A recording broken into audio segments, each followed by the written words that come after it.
Holidays. Definition: days usually marked by time off from secular work and school for a commemoration of an event. Such days may also be occasions for family or community festivities. Participants may view them as being religious or as being largely social or secular affairs. Is Christmas a celebration based on the Bible? Date of the celebration.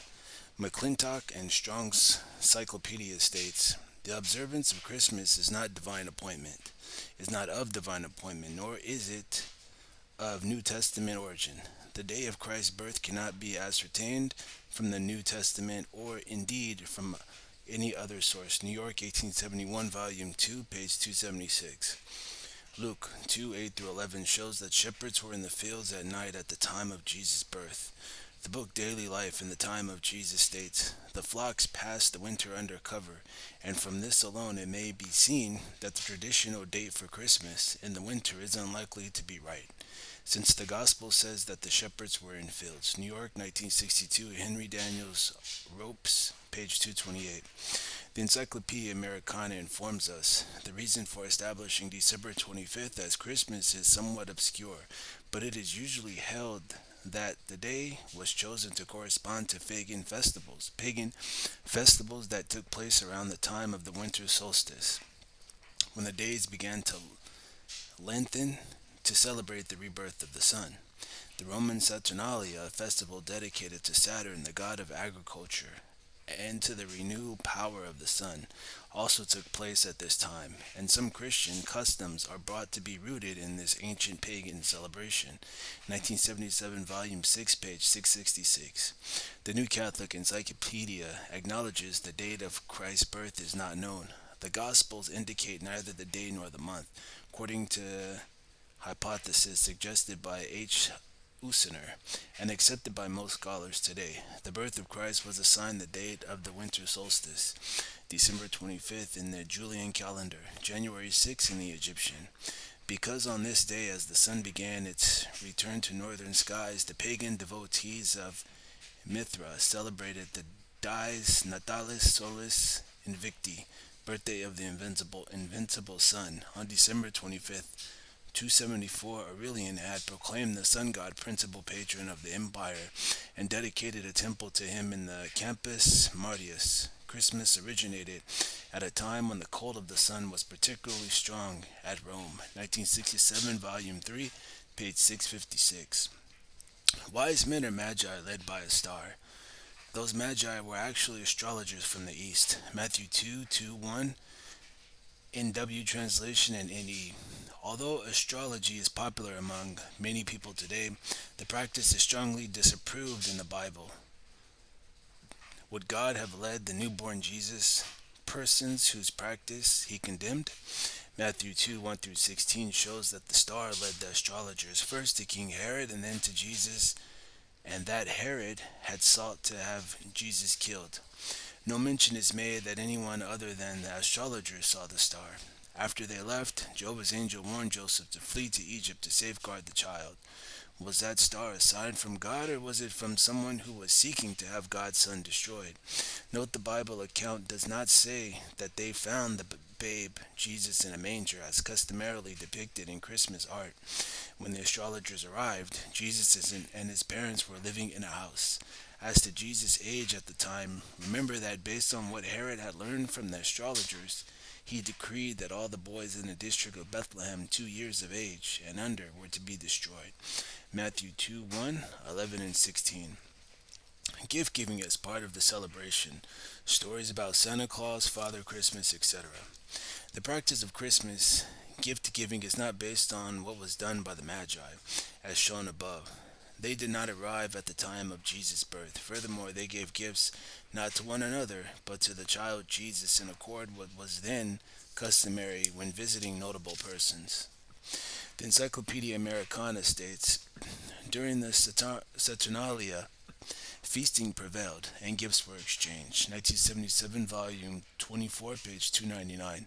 In many instances that represents the spirit of Christmas given in exchange of gifts, the spirit reflected in such gift giving does not bring real happiness because it violates Christian principles, such as those found at Matthew 6 3 and 4 and 2 Corinthians 9 7. Surely a Christian can give gifts to others as an expression of love at other times during the year, doing so as often as he wants to. Depending on where they live, children are told that gifts are brought by Santa Claus, St. Nicholas, Father Christmas, Père Noël, Knecht Ruprecht, the Magi, the Elf, Yult Tomter, or a witch known as the Bafana. The World Encyclopedia, 1984, Volume 3, page 414. Of course, none of these stories are actually true. Does telling of such stories build in children a respect for truth? And does such a practice honor Jesus Christ, who taught that God must be worshipped with truth? John 4:23-24. Is there any objection to sharing in celebrations that may have unchristian roots, as long as it is not done for religious reasons? Ephesians 5:10 and 11. Keep on making sure of what is acceptable to the Lord, and quit sharing with them in the unfruitful works that belong to darkness, but rather even be reproving them. 2 Corinthians 6:14-18. What fellowship do righteousness and lawlessness have? Or what sharing does light have with darkness? Further, what harmony is there between Christ and Belial? Or what portion does a faithful person have with an unbeliever? And what agreement does God's temple have with idols? Therefore get out from among them and separate yourselves, says Jehovah, and quit touching the unclean thing, and I will take you in, and you will be sons and daughters to me, says Jehovah the Almighty.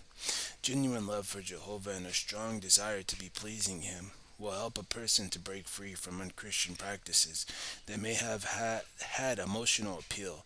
A person who really knows and loves Jehovah does not feel that by shunning practices that honor false gods or that promote falsehood is in any way deprived of happiness. Genuine love causes him to rejoice not over unrighteousness but with the truth. 1 Corinthians 3:16. Exodus 32, 4 through 10. Notice that the Israelites adopted an Egyptian religious practice but gave it a new name, a festival to Jehovah. But Jehovah severely punished them for this. Today we see 20th century practices associated with holidays. So it may appear harmless, but Jehovah observed firsthand the pagan religious practices from which these originated. Should not his view be what matters to us? Illustration. Suppose a crowd come to a gentleman's home saying that they are there to celebrate his birthday. He does not favor the celebration of birthdays. He does not like to see people overeat or get drunk or engage in loose conduct. But some of them do all those things and they bring presents for everyone there except him. On top of all that, they pick the birthday of one of the man's enemies as the date for the celebration. How would the man feel? Would you want to be a party to it? This is exactly what is being done by Christmas celebrations. What is the origin of Easter and the customs associated with it? The Encyclopedia Britannica comments, there is no indication of the observance of the Easter festival in the New Testament or in the writings of the Apostolic Fathers. The sanctity of special times was an idea absent from the minds of the first Christians. 1910, volume 8, page 828. The Catholic Encyclopedia tells us a great many pagan customs celebrating the return of spring gravitated to Easter. The egg is the emblem of the germinated life of early spring. The rabbit is a pagan symbol and has always been an emblem of fertility. In the book The Two Babylons by Alexander Hislop, we read what means the term Easter itself. It is not a Christian name. It bears its Chaldean origin on its very forehead. Easter is nothing else than a start of one of the titles, Beltis, the Queen of Heaven, whose name is found by layered on the Assyrian monuments. Is Ishtar, such is the history of Easter. The popular observances that still attend the period of its celebration amply confirm the testimony of the history as to its Babylonian character. The hot cross buns of Good Friday and the dyed eggs of Pasch, or Easter Sunday, figured in the Chaldean rites just as they do now. New York, 1943, page 103, 107, 108. Jeremiah 7:18. Compare. Are the New Year celebrations objectionable for Christians? According to the World Encyclopedia, the Romans dedicated this day, January, to Janus, the god of gates, doors, and beginnings. The month of January was named after Janus, who had two faces, one looking forward and the other looking backwards. 1984, volume 14, page 237. Both the date and the customs associated with the New Year celebration vary from one country to another.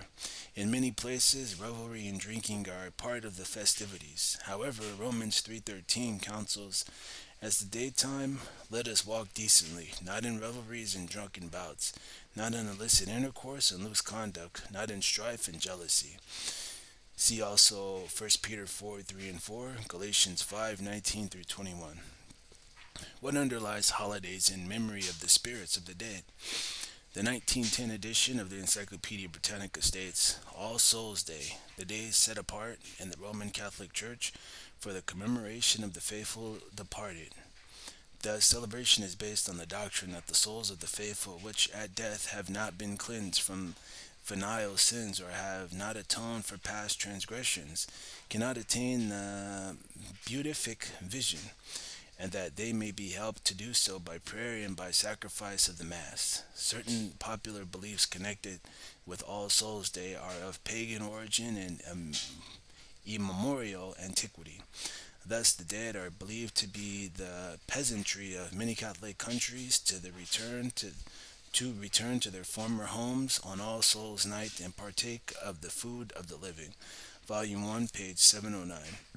The Encyclopedia Americana says elements of the customs connected with Halloween can be traced to Druid ceremony in pre-Christian times. The Celts had festivals for two major gods, a sun god and a god of the dead called Samhain, whose festival was held on November 1st, the beginning of the Celtic New Year.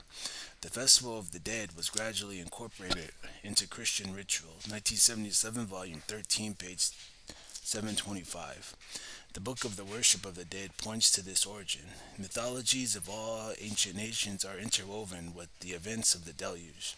The force of this argument is illustrated by the fact of the observance of a great festival of the dead in commemoration of the event, not only by nations more or less in communication with each other, but by others widely separated, both by the ocean and by centuries of time. This festival is moreover held by all on or about the very day on which, according to the Mosaic account, the deluge took place, viz., the 17th day of the second month, the month nearly corresponding with our November. London, 1904, Colonel J. Garnier, page 4.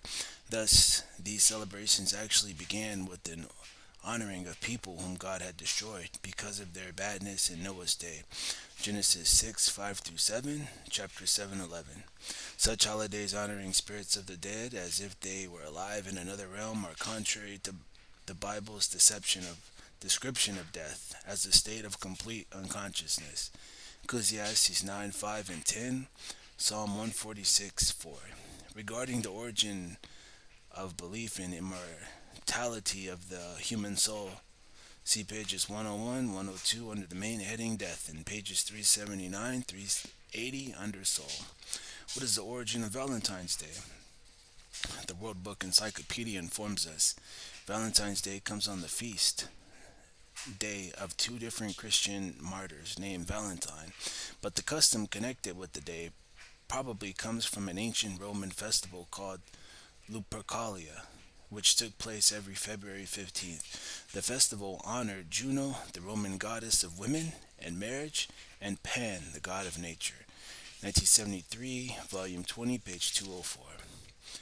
What is the origin of the practice of setting aside a day to honor mothers? The Encyclopedia Britannica says a festival derived from the custom of mother worship in ancient Greece. For formal mother worship with ceremonies of Cybele or Rhea, the great mother of the gods, were performed on the Ides of March throughout Asia Minor. 1959, volume 15, page 849. What Bible principles explain the viewpoint of Christians towards ceremonies commemorating events in a nation's political history. John 18:36, Jesus answered the Roman governor, "My kingdom is no part of this world." John 15:19, if you, Jesus' followers, were part of the world would be fond of what is its own. Now because you are no part of the world, but I have chosen you out of the world. On this account the world hates you. 1 John 5:19, the whole world is lying in the power of the wicked one. Compare John 14:30, Revelation 13:1 and 2, Daniel 2:44. Other local and national holidays. There are many, not all can be discussed here, but the historical information provided above gives indications as to what to look for in connection with any holiday. And the Bible principles already discussed supply ample guidance for those whose foremost desire is to do what is pleasing to Jehovah God.